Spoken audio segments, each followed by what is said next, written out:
And so, my dear ones, welcome into this last Sunday of November. I'm knowing everybody had a most wonderful celebration for Thanksgiving, and I am knowing that I am being waved at, and the light is being shone upon me, and I have to put on my...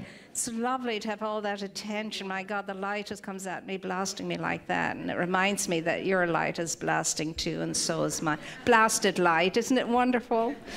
Anyway, it is the end of November, and time she go fly, and here we are, and our topic today is personal or individual authority, or indeed spiritual power. That's what we're looking at today, and upon that rests every single thing of good that we demonstrate in our lives. That thing called sovereign beingness, that thing called personal power, that thing called divine authority that each and every one of us have dwelling deeply within us and that we have been gifted with. And so upon this understanding and the assimilation of the understanding rests our sovereign beingness, So to get deeper into that and to fully understand it and realize it at a more deeper level, because we're always chewing and digesting the spiritual good that is presented to us, however it is presented to us, you know, in an idea, in a book, in whatever form. And so the basic fundamental universal spiritual principles are that there is a power for good in the universe greater than you and I are, and we use it all the time. The whole idea being, use it consciously. That the kingdom of heaven is within, and therefore seek first and above all else the kingdom of heaven and all of its good, and everything else is added on to us. Or in other words, seek the kingdom of heaven is simply higher consciousness. So seek higher conscious awareness in all that we think, say, and do. And then we will be able to move upon the law in such a way, command the law in such a way, that we can create all kinds of great good for ourselves and for all of life as well. These are just the basic, fundamental, universal spiritual principles that we stand on here, and that we have known over and over again, heard, many of us, many, many, many times. And then the other understanding and awareness that we're asked to have is to realize that, and to realize it in a very profound and moving way, that within each and every one of us, waiting to be born, birthed, is that endless, infinite, limitless possibility of expression that can lead to all kinds of amazing unfolding good within myself and within all of life too. And that mine and yours is the privilege of giving birth to it. But do you see, the privilege of giving birth to it means give birth to it. You have to birth it. You can't stay pregnant forever with infinite possibility knocking on your door all the time. Any woman who tells you, who goes over her time, should say it's just too much. You know, 9 months is more than enough and not a day more. And so if we're pregnant all the time with this infinite possibility and we're not allowing it to be birthed, it's just so frustrating. And you know that, and so do I. And so these are key fundamental things that you and I can know. And we can also know that within each one of us indwells the glory and magnificence of the creator of our being, its very self. It's indwelling us. The only reason why you're there and I'm here is that for some reason, Spirit decided, life decided, infinite intelligence decided it wanted to know itself as you in form, as me in form, and that is that.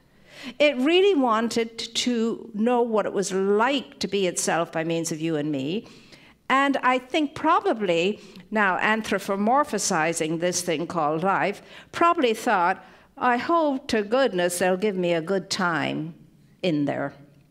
And so we get to ask ourselves, what kind of a time indeed are we giving Spirit? What kind of an experience is Spirit having by means of each one of us?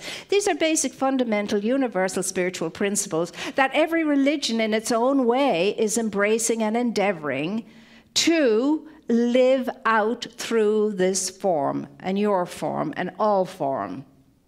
And here we are, filled with this emanating, radiating, infinite, amazing grace, intelligence itself, available to us in every moment with every breath we breathe. And what are we doing in response to that awareness? It is not enough to know this and know this again and then know it again. If we are not assimilating it, digesting it, allowing it to become the essential essence of our being in expression, then it just means nothing to us. You and I can be engaging in all the spiritual practices we can imagine. We can be praying up storms. We can be meditating up and down the yin-yang. We can be whatever we call a spiritual practice is. But if it is not moving us to action, if it is not firing us up, if it is not saturating us with the awareness that right where I am is the indwelling presence of God. And when I know that, I'm one with that, and when I'm unified with that, and when I allow myself to relax enough, and let me tell you, you're going nowhere spiritually unless you can relax, release, let go, and let God. That is the seminal spiritual practice of all. The whole idea is to quieten ourselves to such a point that there's nothing going on with regard to gimme, gimme, gimme, gimme, I want, I haven't, please, please, please, please, please. Where I'm just open and I'm just receptive to being still in the presence. Be still and know that I am God, which means be still and know that I am whole, that I am complete, that I am unified, that I am one. Be still and know. To be still and know, I must, I'll say it again, relax, release, let go, and let life be life simply by means of me. Upon this rests your spiritual authority, your sovereignty, and mine. There's no other way. We will move into that realization. We have to turn off the noise. Turn off the noise to get to this state of deep awareness. And just doing that for a short space of time and achieving that for a short space of time will carry us through the noise. And through it all, through the noise, the hustle and the bustle of the outer world, we'll still be able to maintain and hold our center and move through it all with that sovereign sense of nothing can disturb me and nothing can disquieten me and nothing can move me off my realization that I of myself don't have to do a darn thing. It's just up to me to just pause, take a breath, relax, release, let go, and let God. And it'll all work out beautifully as it always does when I can relax, release, let go, and let God. But only when I can relax and release and let go and let God. That's the calling. Upon this rests sovereignty of being. Upon this rests spiritual authority. Upon this is my ability to command the law along the line of the good that I desire to realize. And that good always includes everything and everyone and all of life. I never show up, and I'm using I as the royal I. I never show up in this state just looking to realize something for my own little self.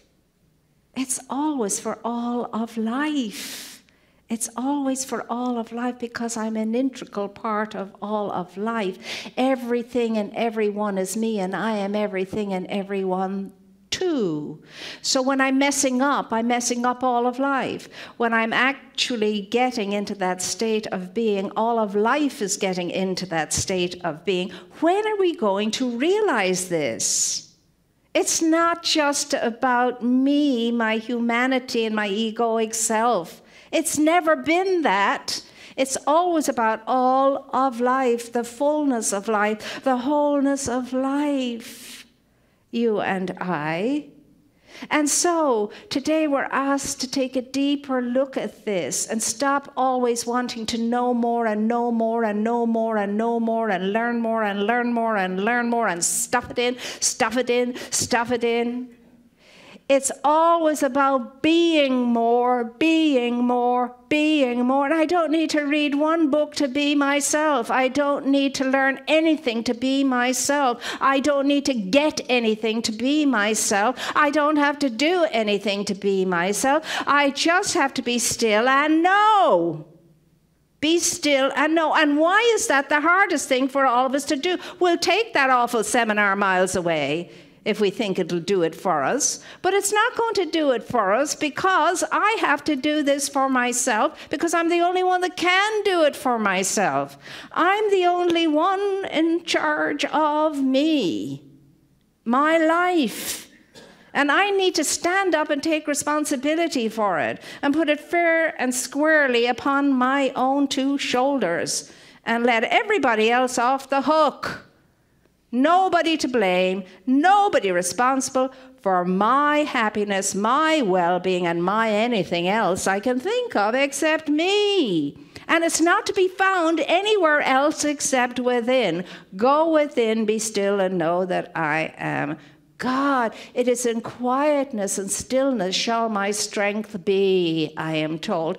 What is the matter with us? Because we have been given all the direction, all the guidance, all the answers, enough of them anyway, to allow us to open the portal of the grace of the knowledge that is within ourselves that will take care of us. That really will take care of us. Isn't it wonderful to think the only responsibility I have is to be my own responsibility for myself? And if I'm doing that, great good things happen.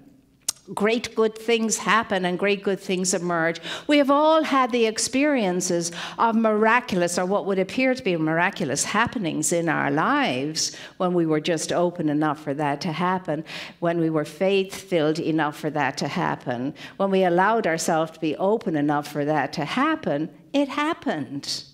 And then, as the songs say, life gets in the way. Well, life doesn't get in the way. Life is always there to provide any aid and help we need.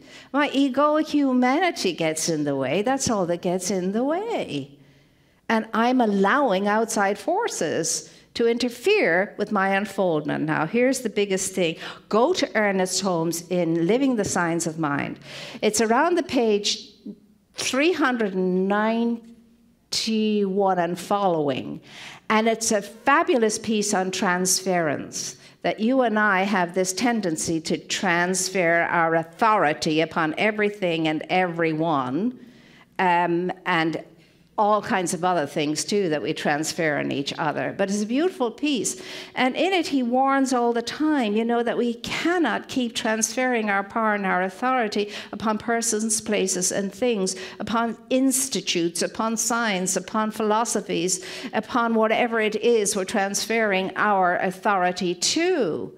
He said we ought not to be doing that. We must not do that if we want to spiritually mature, because spiritually mature people stop the game of transference. Stop transferring blame or authority or anything else on persons, places, and things, because that depletes us of our power and potency and leaves us weakened and leaves us in a sense of not enoughness. And so we need to stop doing that, and we've had that tendency. Now, I know influences on us as children are very real, and they're supposed to be that way, especially if we've had good parents, and we've had good teachers, and we've had good influences in our lives as we were growing up. But there comes a time, and Ernest Holmes says it, he says, I cannot be dependent upon anything or anyone. I love everyone, but I'm not attached or dependent upon anyone. So when you get to that detachment of outcome, detachment of expectancy, detachment of the way you think it should be and the way people should be and how people should treat you and how people should not treat you. When you're over all of that and you're in that state of people are people, let them be. They're going to be whatever they are, because every single person is in his or her own experience. For whatever reason, he is in his own experience or she is in her own experience. Who knows? I hardly know why I'm in my own experience, far less anybody else's. But we have to stop all of this expectancy, expectation of each other, and all of this demanding of each other, and all of this being hurt and upset by each other because you didn't, and you did, and I didn't get, and why didn't you know, and how could you, and all of that. I mean, not to take the 4 agreements, my goodness, I think we should have that beside our bedside or somewhere that we're going to see it and read it over and over and over and over and over again until it really is assimilated, saturated, it is imported into us, into every cell of our bodies and every thought in our heads. Because otherwise you and I are always going to be hurt and upset and offended. So many of us are walking around offended all the time, all the time. It's a low, mild grade infection in so many of us. We're offended all the time. I was offended. I was offended. You hear it all the time. Really, were you? Maybe your ego was, but you weren't. Because there is no offense in spirit. There is no offense in spirit. Spirit is whole.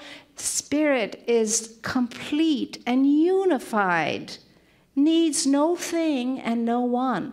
So all of this dependency and attachment and transference, if you really want to spiritually mature, as I do and I know you do, we have to drop all of that.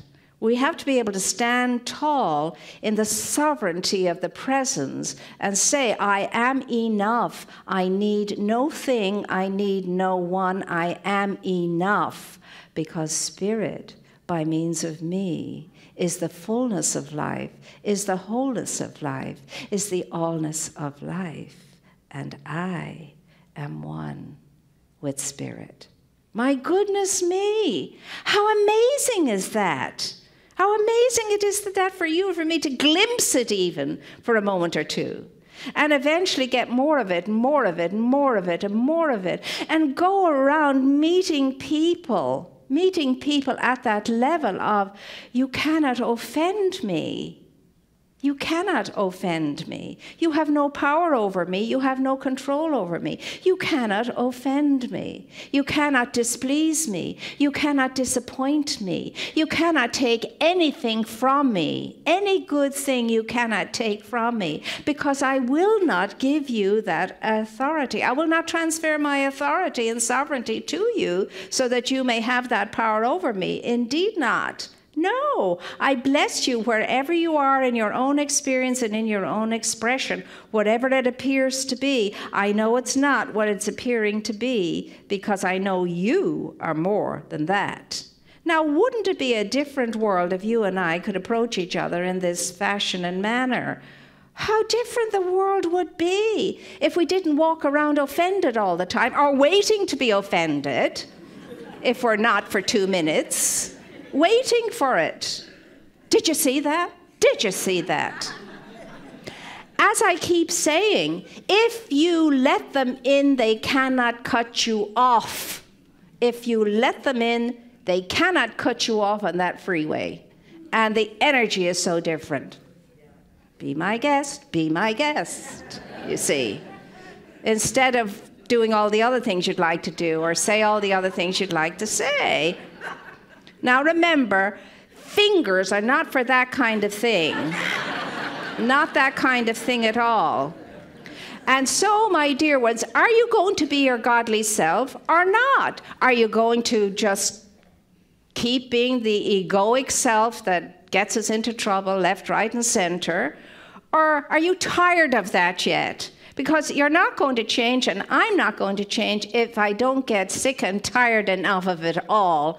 And why wouldn't I be sick and tired of something that doesn't work, that never works, has the same result all of the time?